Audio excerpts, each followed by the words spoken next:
पार्लमेंटचे विरोधी पक्षनेता आदरणीय आमचे नेता राहुलजी गांधी यांनी आज वोटची चोरी कशी झालेली आहे हे आपल्याला सगळ्यांना पुरावे सकट या ठिकाणी दाखवलेलं आहे।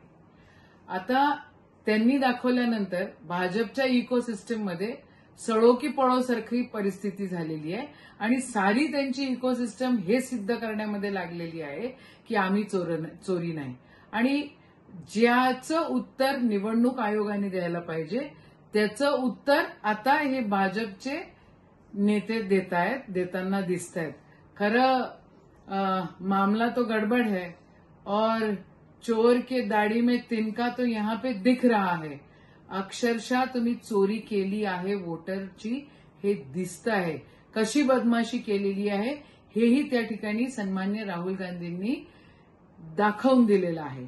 मग आता निवडणूक आयोगाने हा भाजपचा मुखवटा बाजूला सारला पाहिजे आणि या देशाची लोकशाही बळकट राहिली पाहिजे म्हणून लोकांचा विश्वास निवडणूक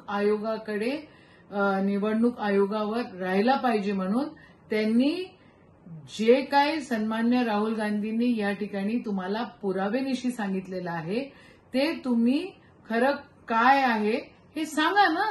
तुम्हाला भाजपचं मुखवटा का पाहिजे आहे, कशासाठी भाजप त्या ठिकाणी पाहिजे, निवडणूक आयोगाने याचं उत्तर द्यावं आणि भाजपच्या नेत्यांनी हे जे बोलणं आहे ना चिप आणि हा डेस्क खराब झालेली आहे हे बोलणं बंद करावं।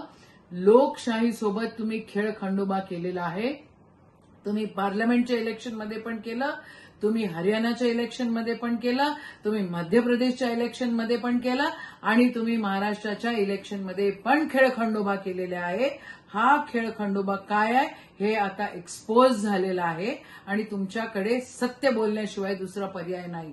सच बोलो निवडणूक आयोग, सच बोलो। राहुल जी ने चोरी पकड़ ली है, ये वास्तविकता है और ये चोरी इस देश के लोकशाही को खतरा है इस चोरी का आणि आपल्याला या सगळ्या गोष्टी खरं व्यवस्थितरित्या लोकांपर्यंत आल्या पाहिजे याची जबाबदारी त्या निवडणूक आयोगाने घेतली पाहिजे। जय हिंद, जय महाराष्ट्र, जय संविधान।